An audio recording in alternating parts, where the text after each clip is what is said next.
Seguimos adelante aquí en hora de cierre en Radio Sarandí. Pasan 24 minutos de la hora 19 y estamos en la última semana de campaña de cara a las próximas elecciones del día 30, elecciones internas para los partidos políticos. Y en este ciclo de entrevistas a los precandidatos, hoy recibimos a Carolina H. Valle, que es precandidata por el Partido Colorado.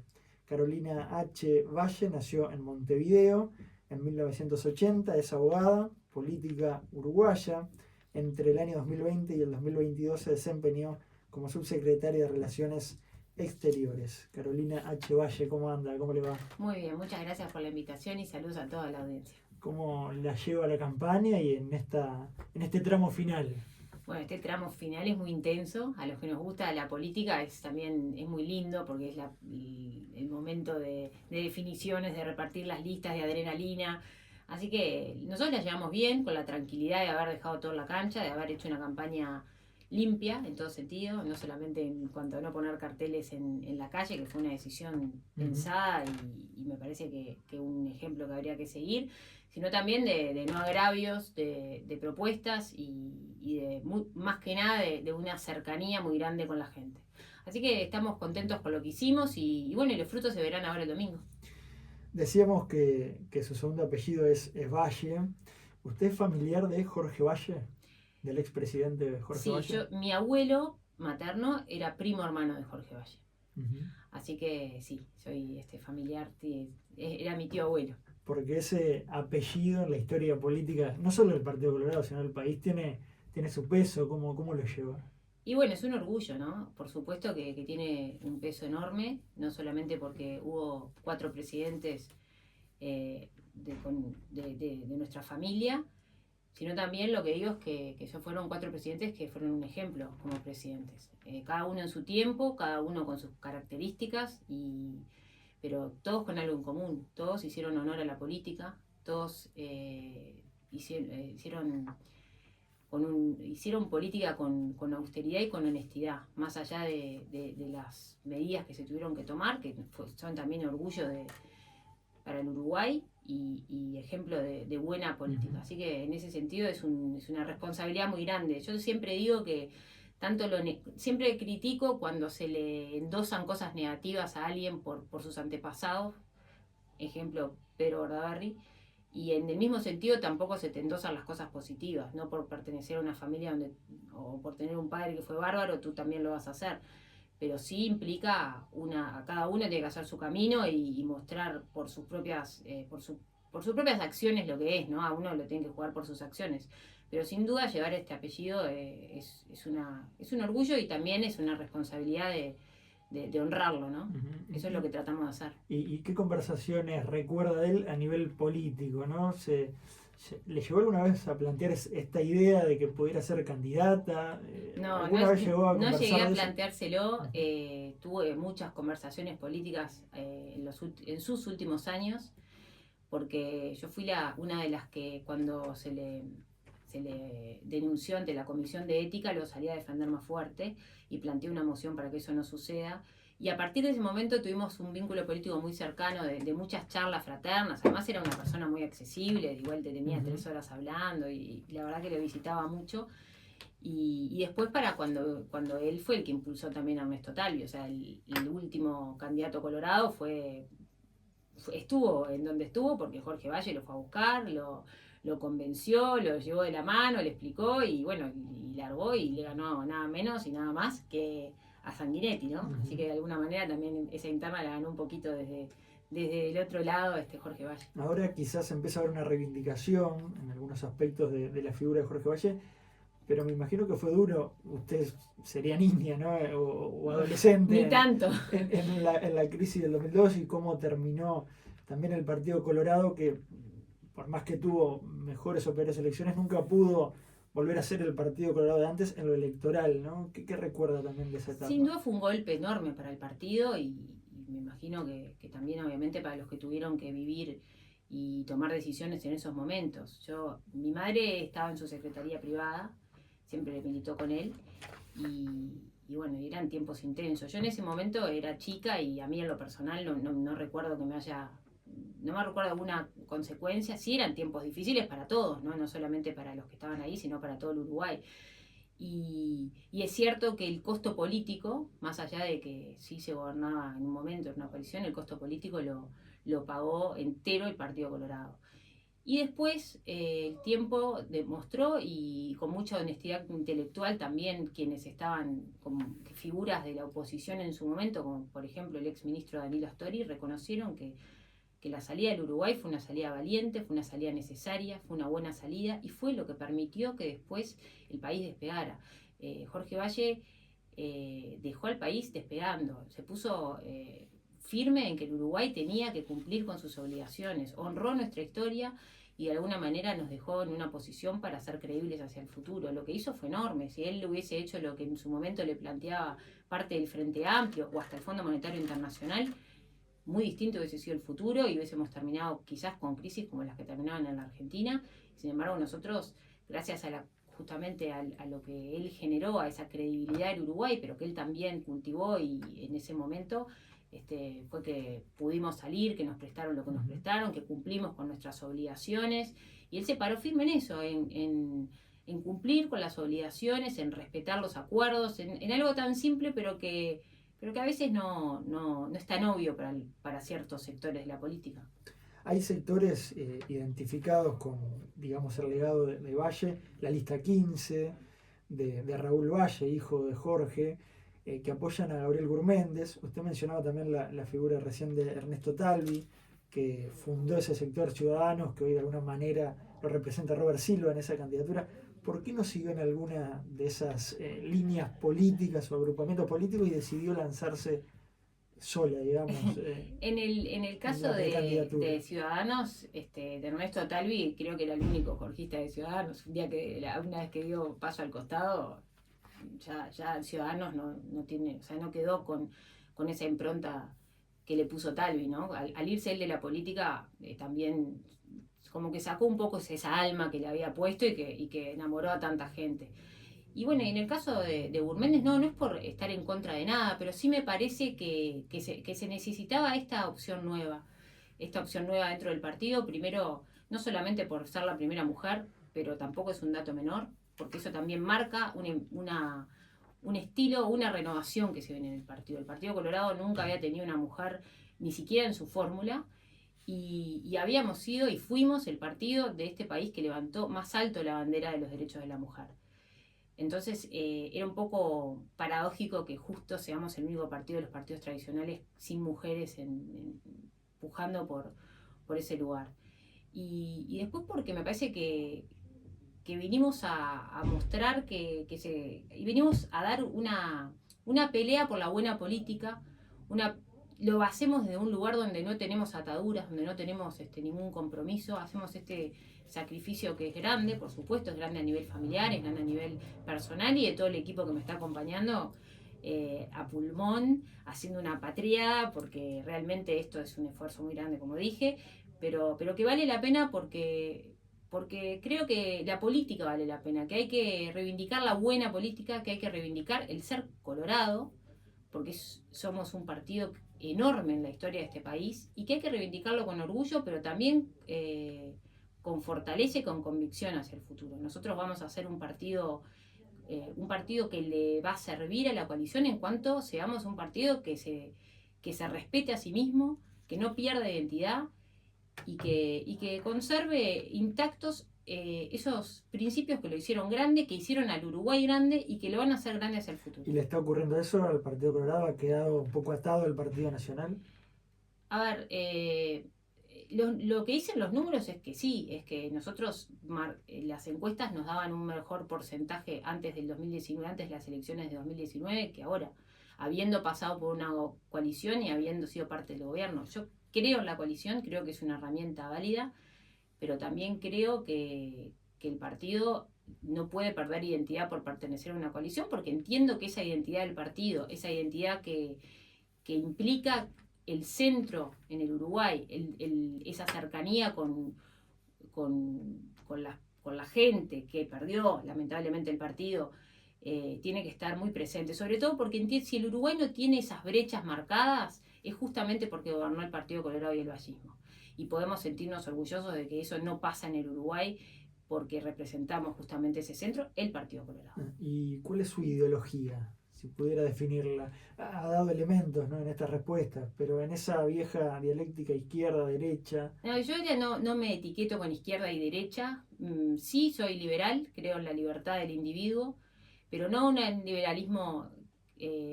Soy liberal y soy ballista. Y cuando se habla de liberalismo a veces se entiende mal el concepto y se cree que ser liberalismo significa ser egoísta o no pensar en los demás. Yo creo que no, que es sí una apuesta grande por la libertad y también un Estado humanista y presente. Un Estado humanista y presente que acompañe a quien se queda fuera del camino. Porque somos seres individuales, pero también somos seres individuales que vivimos en una sociedad y en eso está el rol del Estado a jugar.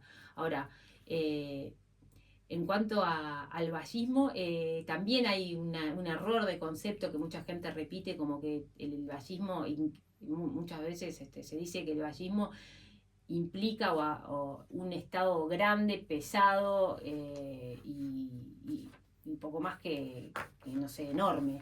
Sin embargo, hay un artículo de José Valle Ordóñez que a mí lo descubrí hace poco y que se llama El Impuesto y habla justamente del impuesto, donde reivindica la eficiencia del Estado. Él mismo, ¿no? Eso no muchas veces se dice, pero él decía, el Estado tiene que darte algunas cosas, pero para que te las pueda dar, se vale de recursos que no son, los recursos públicos no son otra cosa que los recursos de todas las personas, que el dinero del pueblo. O sea, que un Estado que malgasta o que malversa los fondos públicos te está robando. Lo dice así con esas palabras.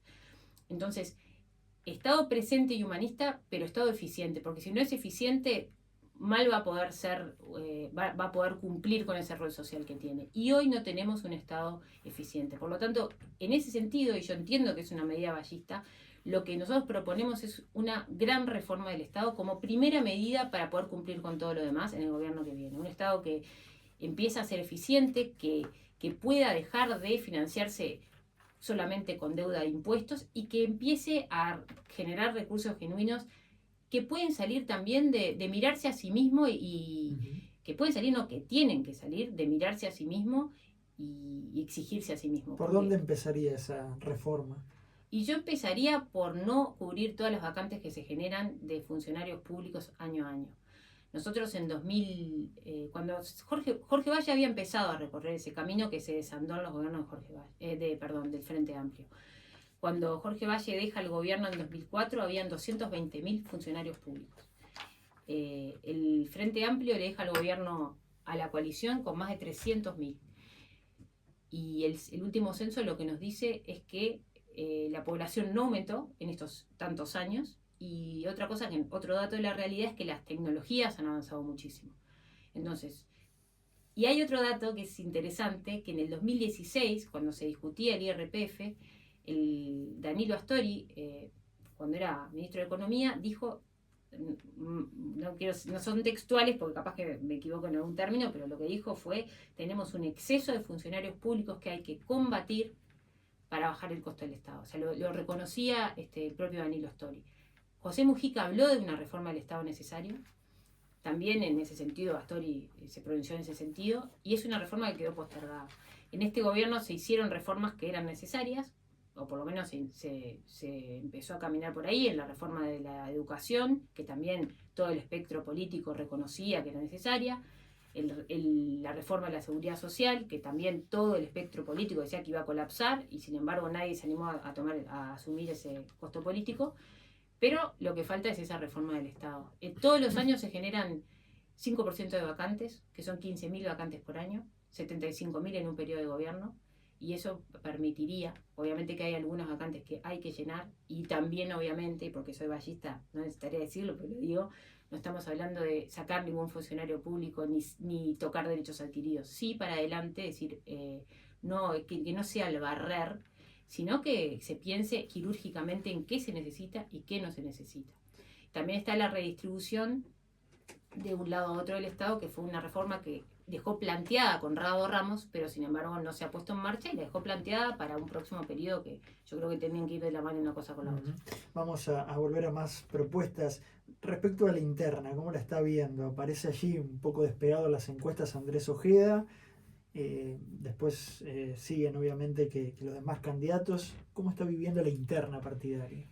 Las encuestas en cuanto al Partido Colorado son muy especiales en esta etapa porque lo reconocen todos los encuestadores, o por lo menos los más grandes, los que representan a las más grandes encuestadoras, cuando dicen que es muy difícil acertar resultados en una interna donde la muestra es muy chica, el margen de errores es muy grande y somos tantos precandidatos. Por lo tanto, obviamente hay que tomarlas como un insumo, pero no tenemos que distraernos del trabajo que tenemos que hacer, porque más que nada eso, yo creo que estoy convencida de que el domingo van a haber grandes sorpresas. ¿Van a haber sorpresas Estoy en segura la que interna sí. colorada? Estoy segura que sí. Nosotros apostamos a ser una de ellas. Así que para eso estamos trabajando y percibimos algo muy especial también o algo muy positivo en nuestras recorridas, en el mano a mano con la gente, en la gente que se acerca. Eso es lo que por lo menos nosotros percibimos. Pero yo creo que sí, que van a haber sorpresas. Seguramente que sí. ¿Cómo ve a Andrés Ojeda? Y bueno, es un candidato nuevo con una inversión muy grande en publicidad y en marketing. No se ha visto, creo que en internas del Partido Colorado, ese monto de inversión. ¿Le llama la atención? No, sí, me llama la atención como algo nuevo de que no lo habíamos visto en esa. Yo por lo menos no recuerdo haberlo visto. Pero bueno, él también es una persona que ha estado en el partido y que es joven y está nada, dando esa pelea, está bien. Le pregunto ahora por Gabriel Gurméndez. Hace unos días atrás sacó una foto en sus redes con Pedro Bordaberry. ¿Qué lectura hace usted de eso? ¿Es un apoyo de Bordaberry a Gurméndez? Bueno, Pedro ¿Una Bordaberry, picardía política? pero no me parece una picardía, ¿No? son recursos que todos podemos, o sea que está bueno usar, capaz que obviamente que todos sabemos que Pedro Bordaberry todavía, es más, Pedro Bordaberry siguió marcando primero en las encuestas. Hasta no hace tanto, claro. Exacto, las encuestas espontáneas lo daban primero cuando estaban todos los candidatos en la cancha. Yo todavía no estaba. Pero es cierto, lo daban primero igual. Entonces, obviamente que una foto con Bordaberry es una buena propaganda. Lo hizo subir a las elecciones pasadas también. Él dio declaraciones y dijo, yo no apoyo a ningún candidato en particular. Yo me quedo con lo que dijo él. La foto sí, es una foto de un momento que entiendo que es un recurso, no es ni siquiera una picardía, es algo que... Pero no está autorizado por Bordaberry a poner la foto, me imagino que le habrá preguntado, conociéndolo, me imagino que le habrá preguntado, pero si Pedro quiere dar un apoyo explícito, me parece que lo hubiese dado. Cuando le tocó declarar sobre ese asunto, fue muy claro en que él no apoyaba específicamente a ninguno. A usted la apoyó fuertemente cuando tuvo su crisis en el gobierno, su salida de la Cancillería. ¿Qué vínculo tiene con Bordaberry? Tengo un buen vínculo personal. En lo político lo acompañé desde la primera vez que estuve en una lista y que competí como candidata. Fue en las elecciones de jóvenes, cuando en la génesis, digamos, de Vamos Uruguay. Y después, en el 2013 fundó la agrupación, que todavía es mi agrupación, para competir en las internas también con Pedro Bordaberry. Yo cuando Pedro anuncia que va a dar un paso al costado, es que voy a hablar con Ernesto Talvi a sugerencia justo de Jorge Valle. Tengo un buen vínculo, me parece una persona muy inteligente, muy capaz, un activo importantísimo en su momento para el partido, que bueno, nada, creo que todos coincidimos en eso y que fue un error enorme del partido cerrarle la puerta como se la cerró en las elecciones pasadas. Me parece que el partido, ese tipo de errores también fueron los que lo dejaron en esta situación que no nos gusta, ¿no? Y que queremos cambiar. Sé que ahora como precandidata, perdón, ha explicado aquella salida que tuvo del gobierno, pero es inevitable no mencionarlo. ¿Cómo vivió todo eso? ¿Vio la peor cara de la política en aquellos acontecimientos que los oyentes recuerdan, obviamente? Sí, he hecho la campaña mitad contestando de esto, pero me parece que es normal que me lo pregunte. Mucha gente me dice, basta, no contestes más, decir que ya hablaste. Es cierto, ya hablé, pero bueno, entiendo que contigo no, así que te voy a contestar la pregunta. Sí, generó, por supuesto. ¿No? Fue la peor cara de la política, sin duda. Sin duda, uno sabe que esas cosas pasan, no sé si tan intensamente como a mí, me pasó en ese momento, pero bueno, me tocó vivirlo a mí. Y yo lo que digo es que ahora también lo que es ese tipo de golpes te fortalece mucho, ¿no? Yo aprendí mucho como persona y como política de eso. Soy mucho más fuerte ahora de lo que era ahí, pero el partido no estuvo el sector Ciudadanos no estuvo a la altura de las circunstancias, de ninguna manera. Yo lo dije en su momento y estoy convencida que fue así. No el sector todo, ojo, porque el sector es muy grande, hay mucha gente que no era la que tomaba las decisiones, sobre todo los que tomaban ese tipo de decisiones se equivocaron. Yo entiendo que se equivocaron. No la respaldaron. Sí, sabiendo, sí, no me respaldaron en un momento en que respaldarme a mí significaba respaldar al Partido Colorado, porque yo no era Carolina H. Suelta, era la representante del Partido Colorado ahí, en un asunto donde en todo caso, si había que enfocar algo no era a mí. Y ellos lo sabían perfectamente porque sabían todo. Fue decisiones que tuvieron mucho de mezquindad política, pero es parte de eso, de que el líder, de que el fundador del sector, el que había logrado digamos, ese posicionamiento que lo hizo mayoritario, se había retirado de la política y él había sido quien me había llevado acompañándolo y me hizo ese honor a la Cancillería. Eso que hablábamos más temprano respecto a Talvi, ¿por qué no dijo en el Parlamento lo que sabía de Marcet? En aquel momento la oposición, el Frente Amplio, dijo que usted mintió, como también dijeron lo mismo de otras autoridades del gobierno. Sin embargo, no mentí. Eso fue parte de un relato que se armó. Yo no mentí. Justamente si se escucha lo que yo dije, yo no miento. Es cierto que no explicito todo el contenido de la conversación, pero la explicación la dio más adelante, más allá de que por un tiempo nadie decía nada, el propio Luis Alberto Heber. Los ministros, que son los interpelados, tomaron la decisión de que no era relevante decir eso en la interpelación.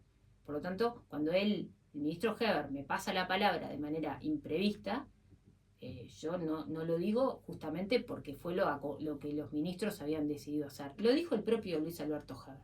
Y fue eso. ¿Que fue un error? Entiendo que sí. También lo dijo Heber. Yo creo que sí que fue un error. Que se debió haber dicho, bueno, que se conocía que Marcet era un narcotraficante. Porque además, en mi caso, que no tengo absolutamente para esconder, no me cambiaba nada. Entonces, quizás, sí, entiendo con el diario del lunes y con todo lo que pasó que fue un error.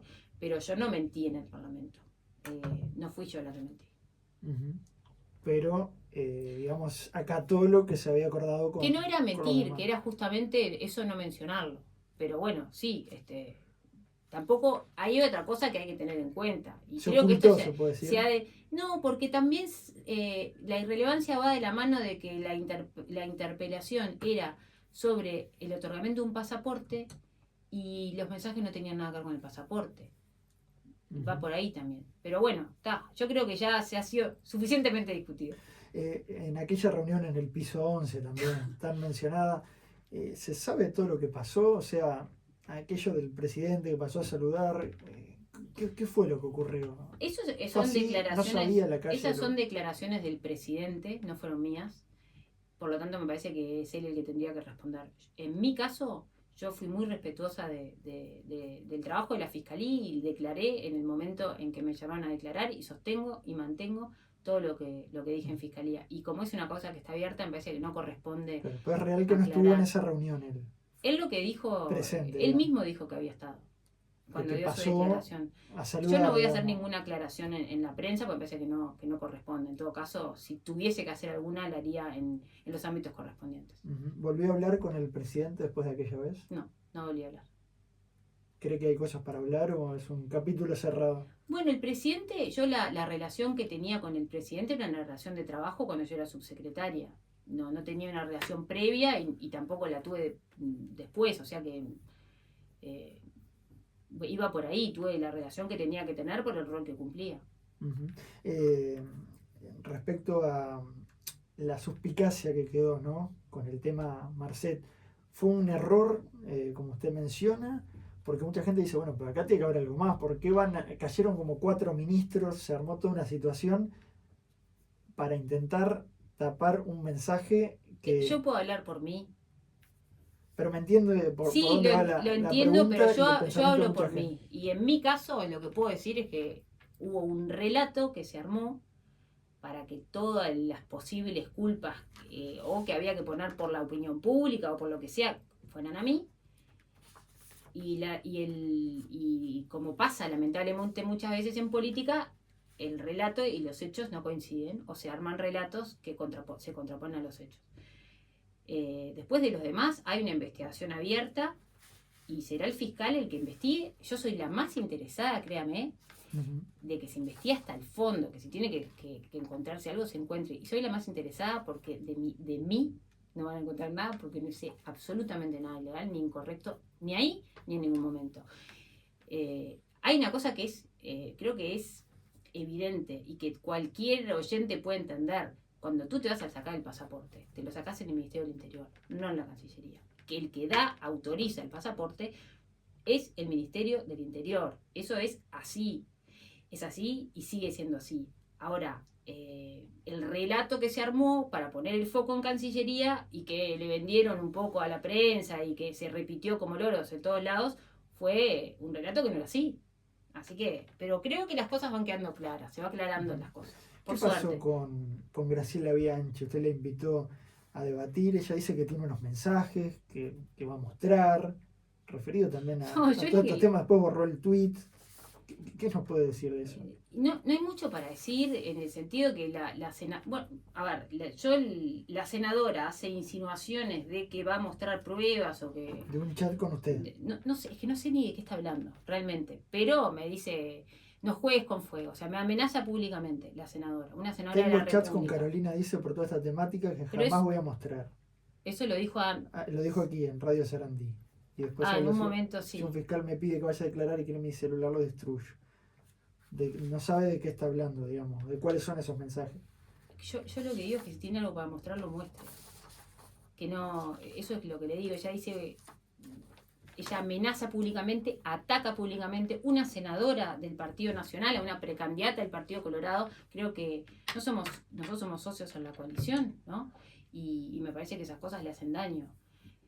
Que son embarres de la política que no son dignas, me parece a mí, de una senadora de la República, que tampoco es la primera vez que hace ese tipo de cosas, y simplemente para que no se generen esas suspicacias que ella está tratando de generar, la invité a un debate público donde ella muestre todo eso que dice, que tiene, y la ciudadanía sea la que decida o la que vea a ver dónde está la verdad, que muestre la verdad que dice que tiene. En ese momento ella borra el tuit, tira la piedra y esconde la mano. Bueno, eso.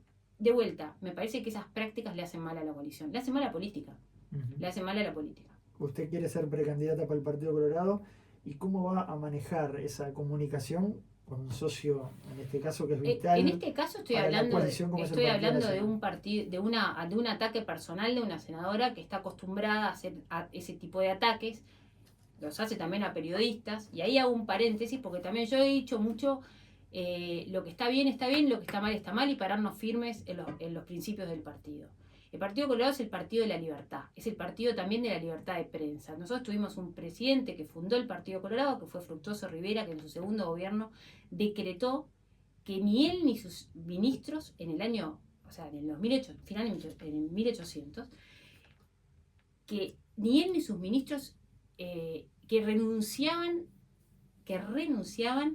al derecho que les otorgaba la ley de reclamar si la prensa los injuriaba, porque la libertad de prensa era un derecho tan sagrado como el derecho a la seguridad. Así decía. Así. Entonces, a mí como colorada, ver legisladores, senadores de la República, que amparándose en su inmunidad, ataquen periodistas, a mí me hace mucho ruido republicano. Me hace ruido por republicano. Que hay periodistas que quizás, o acciones personales que son criticables, sí los hay. Ahora, tú estás en una posición donde, y la libertad de prensa es sagrada para mí. Para mí es sagrada. Entonces, soy colorada y esas cosas, y se la criticaba al Frente Amplio, se la critiqué públicamente al Frente Amplio, porque hubo casos parecidos de actitudes que se parecían mucho a amedrentar periodistas. Y a mí, y se lo critiqué siempre, y está en mi cuenta de Twitter, porque lo hice desde la cuenta de Twitter, lo hice también desde la Prosecretaría de Derechos Humanos, que fui la primera prosecretaria del Partido de Derechos Humanos, y nosotros nos dedicamos mucho a la libertad de prensa. Y entonces me parece que uno como colorado hay valores que son carísimos y que hay que defender, y que no podemos mirar para abajo. En la recta final, titulares, la fórmula del Partido Colorado, ¿cómo se conforma?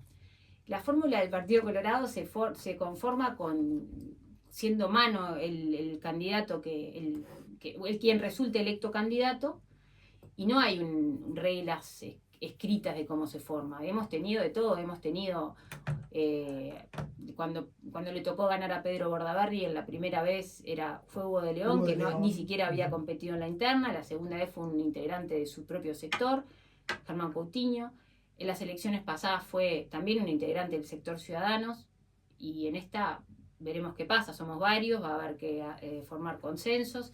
No hay nada escrito en piedra y tampoco hay ninguna decisión tomada. Pero el que gana, gana. Más allá de la yo cantidad de votos yo soy una convencida de que el que gana, gana, porque me parece de lógica pura. Me parece que además es un mensaje político que no estaría bueno que se empezara o sea, que no tengamos candidato enseguida y que la convención empezara a deliberar. Creo que es lo más justo, es el que gana, gana. La última, en tema seguridad, una idea que tenga en mente, un tema que le preocupe. Bueno, es el tema que le preocupa a todos los uruguayos. Yo, si tuviese que decir dos cosas de seguridad, dos cosas es: una, que lo dije desde el primer momento y hoy estoy, es muy gratificante que haya muchos candidatos que lo están diciendo, que es acuerdos nacionales, y con el espíritu de la Comisión para la Paz. El Uruguay, cuando tuvo que tomar cuando Jorge Valle fue presidente, que fue el primer presidente después de Sanguinetti y después de Luis Alberto Lacalle, que no se había hecho nada con respecto a los desaparecidos en la dictadura, Jorge Valle toma esa decisión de formar una mesa amplia, plural y con representación nacional, donde estaba representado Partido Colorado, Partido Nacional, Williman, Ramela, donde estaba representados los sindicatos con Pepe de Lía, donde estaba también hasta la propia Iglesia Católica, porque hay que reconocer también que con Cotuño y con Pérez Aguirre, para tratar un tema que era de una sensibilidad enorme en el país y que el país estaba necesitando encarar. Y se encaró con esa mesa, se empezó un camino que terminó con un decreto mandando lo que se había, la información y lo que se había recabado a la justicia, y ese camino nunca se dejó de andar. Y no fue un mérito de Jorge Valle. Él tuvo la grandeza de pasárselo a esa comisión, que fue la que después se llevó los laureles. Hay temas que hay que despolitizar. Uno de ellos es la seguridad. La seguridad es un tema que nos pega a todos. Blancos, colorados, frente amplistas, cabildantes, pobres, ricos, más que nada las clases vulnerables, por supuesto, que no pueden acceder a determinados servicios que el Estado está fallando, y que las clases, o sea, más las clases más altas pueden, ¿no? Alarma, rejas, guardia, qué sé yo, barrio privado, pero que nos pega a todos. Entonces la solución también tiene que despolitizarse y que los políticos tengan esa grandeza de hacer un acuerdo nacional. Un gran acuerdo nacional. Pero si me decís por dónde empezar, o algo que no se puede dejar de lado, más allá de que hay muchas cosas, reforma carcelaria. Juan Miguel Petit la está pidiendo y la está gritando hace años y no se ha hecho. Y sin una reforma carcelaria, en un país donde tenemos 70% de reincidencia, y hablando, o sea, de un año, porque la reincidencia se mide al año de la liberación, o sea que puede ser mucho mayor si vamos más adelante, no vamos a tener una verdadera mejora en la seguridad. Carolina H. Valle, precandidata por el Partido Colorado, gracias por este tiempo en Radio Sarandí. Muchas gracias a ti.